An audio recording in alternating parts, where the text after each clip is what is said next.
If at the end of your personal trainer consultation sessions, you're tired of hearing comments like, can I think about it? It costs more than I thought, or now's not the right time to start. Well, in this video, I'm going to share with you 5 specific steps you can put in place that's going to help you to increase your personal trainer consultation conversions by over 70%. And step number 4 is arguably the biggest mistake I have seen personal trainers making on the shop floor. Let's dive in. Step number 1 is to make sure you are trying to attract your ideal client. What do I mean by that?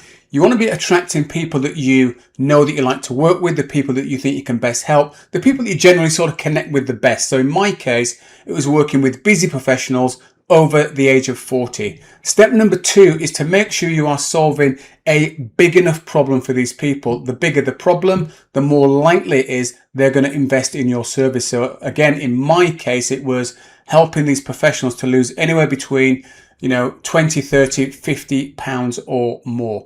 Step number 3 is to make sure you have an offer that solves that particular big problem. Because if your offer can solve the problem, it means that when you're speaking to that person, they are more likely to say yes to your services because you have a specific offer to solve their big problem. Now, if you don't have your own specific high ticket fat loss offer and you'd like to find out how to begin to craft that, then click the link in the description below and you can book in to have a conversation with me.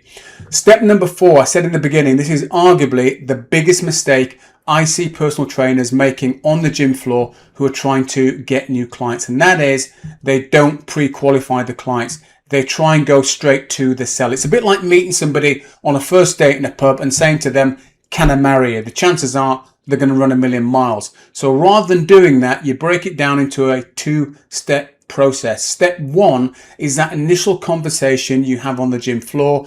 Somebody asks you a few questions about whether you can help them. You ask them a few questions about what it is they're looking to achieve. If you think you can help them at that point, you would then give them a brief overview about your program. For example, what's in your program, what the duration is, and what the likely investment levels are going to be, the bottom end and the top end.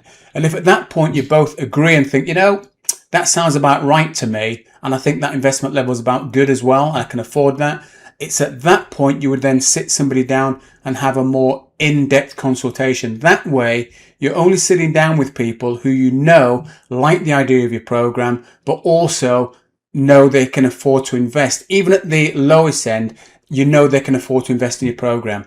So that's what you do. You pre-qualify people. You don't go straight for the jugular and try and sell to them straight away. And the 5th step is when you sit down with them and you've gone through the consultation, you want to get them to commit for at least a minimum of 12 weeks. Look, if someone needs to lose, 30 plus pounds, they already know in their heads it's going to probably take them at least 12 weeks. So rather than messing about with trying to sell blocks of 10, seeing them twice a week and then having to renew every 5 weeks, you get them to commit for a 12-week period. Now, you may be thinking, Eric, this all sounds fantastic, but how do I go about attracting those people I see walking in my gym every single day that I know I could help if I could just speak to them? Well, in this video here, I talk about exactly how you can go about attracting people in your gym starting within the next week or 2. So click on this video where I explain exactly how it's done.